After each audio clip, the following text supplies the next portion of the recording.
Good evening everyone. আজকে আমাদের patient ইনি কিন্তু আমাদের পুরনো পেশেন্ট, ট্রিটমেন্ট হয়ে গেছে, সেই সময় আমরা রিভিউ নিতে পারিনি। তো আজকে ওনার একজন রিলেটিভকে উনি নিয়ে এসছেন, উনি সুস্থ হয়ে গেছেন, উনি মনে করেছেন যে আমাদের এখানে ওনার রিলেটিভকে নিয়ে আসবেন, সুস্থ হবেন। তো উনি কিন্তু অনেক দূর থেকে এসছেন, পাঁশকুড়া থেকে এসছেন, প্রসেনজিৎ পাল।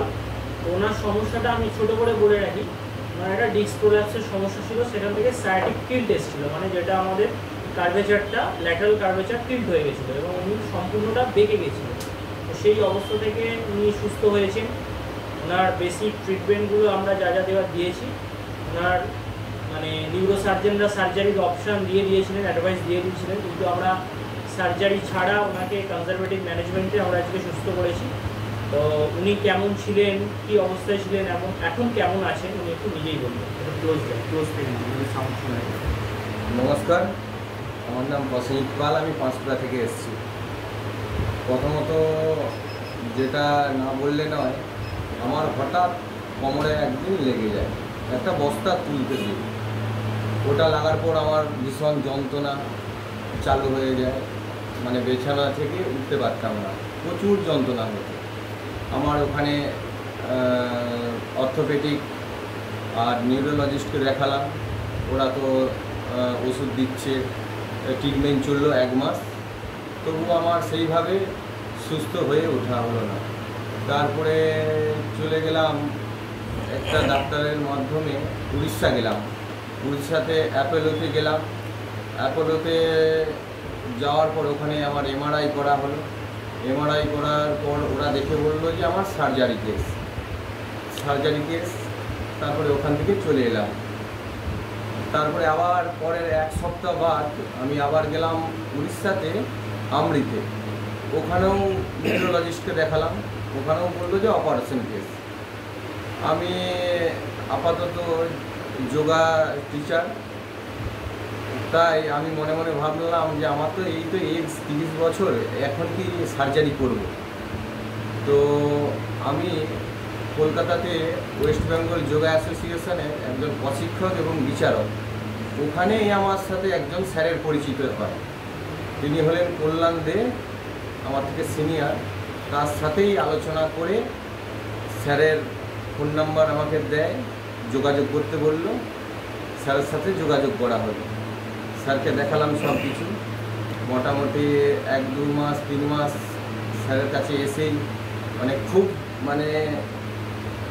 কী বলবো, মানে বলার ভাষা নেই যে আমি আগের পরিস্থিতির থেকে এখন যে বিনা সার্জারিতে স্যারের পরামর্শ নিয়ে যেই পরিস্থিতিতে এখন আছি, মানে 100-তে 100% আমার রিকভারি একদম আমার মনের মতো হয়েছে। তাই স্যারের কাছে এসেছি আরও ভালো পরামর্শ নেওয়ার জন্য। প্রসেনজিৎ, তো তুমি বয়স এখন কম, তোমার 30 ইয়ার্স ওল্ড, তাহলে কম বয়সীদের জন্য এই যে লো ব্যাক পেন বা ব্যথার সমস্যার জন্য এই যে মানুষজন ওষুধ খাচ্ছে, স্টেরয়েড নিচ্ছে, সার্জারি করছে, এই যে হঠাৎ করে ওই ডিসিশনে না গিয়ে তার অল্টারনেটিভ যে আমাদের কাছে অপশনগুলো আছে, যেগুলো তোমাকে উপার্জনা হেলথ কেয়ার উইলিয়ার ক্লিনিক তোমায় দিয়েছে, ফিজিওথেরাপি, অস্টিওপ্যাথি, কাইরোপ্র্যাকটিক, প্রপার এক্সারসাইজ, এটা মানুষের কি মনে হয় আগে ট্রাই করা দরকার, তারপরে শেষ অপশন হিসেবে সার্জারি করা দরকার?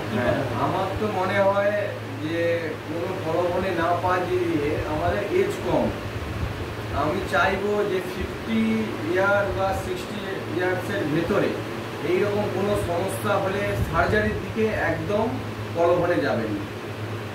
আগে আপনারা ভালো জায়গায় দেখুন, এই যেমন আমাদের উপার্জনা হেলথ কেয়ার যা ট্রিটমেন্ট চলছে, আপনারা আমার মাধ্যমে বা স্যারদের মাধ্যমে যদি যোগাযোগ পান, এখানে কোনো সমস্যা হলে এখানে আসুন, অন্তত স্যারের কাছে একবার স্যারের পরামর্শ নিয়ে যান, তারপরে আপনারা সিদ্ধান্ত নেবেন। ঠিক আছে, থ্যাংক ইউ।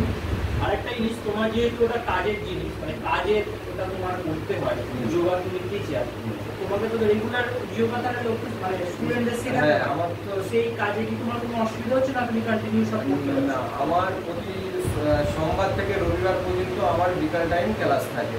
ওখানে আমার 60-70 জন স্টুডেন্ট, ওদের দিকে কন্টিনিউ ব্যায়াম করে দেখানো বা ওদের দিকে প্র্যাকটিস করানো। আগে আমার অসুবিধা হতো, কিন্তু এখন আর আমার কোনো সমস্যা নেই। তাহলে এই ভিডিওর মাধ্যমে ইয়াং জেনারেশনে যারা সমস্যায় ভুগছে, বিশেষ করে কোমর ব্যথার সমস্যা, তো সেখানে মানুষজনের কাছে তুমি কিন্তু একটা বড় উদাহরণ, অ্যাওয়ারনেস। মানে তুমি এই যে আরেকজন মানুষকে নিয়ে এসছো, মানে এটা তুমি সামাজিক একটা সচেতনতামূলক কাজ করছো, এটা আমরাও করার চেষ্টা করে যাচ্ছি, যে no pain killer, no surgery, no steroid, এইটা আমাদের মোটো। তাহলে সেগুলো ছাড়াও মানুষকে সুস্থ করা যায়। তুমি আমাদের এই মিশনটাকে নিজের ট্রিটমেন্ট নিয়ে সুস্থ হয়েছে তাই বলতে পারছো, আমার কথা তুমি বলতে পারছো না, তুমি সুস্থ হয়েছে তাই। এবং তোমাকে তুমি আমাদের একজন সিনিয়র ফিজিওথেরাপিস্ট কল্যাণবাবু ডিফারেন্সে এসছো। তাহলে এইভাবে আমরা যদি সবাই এই সচেতন করতে পারি, তাহলে আশা করি মানুষজনের সমস্যা অনেক কমবে।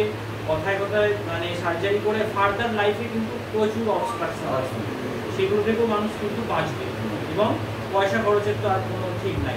অতএব আপনারা অবশ্যই সার্জারি করার আগে দুবার ভাববেন। একবার আপনার নিয়ারেস্ট আপনি যেখানে প্রপার পরিষেবা পাচ্ছেন সেখানেও করতে পারেন, নইলে রূপাঞ্জনা হেলথ কেয়ার ব্লুবেরিয়ায় আসতে পারেন। আমরা আপনাদের সর্বোচ্চ পরিষেবা দেওয়ার চেষ্টা করব। Thank you very much.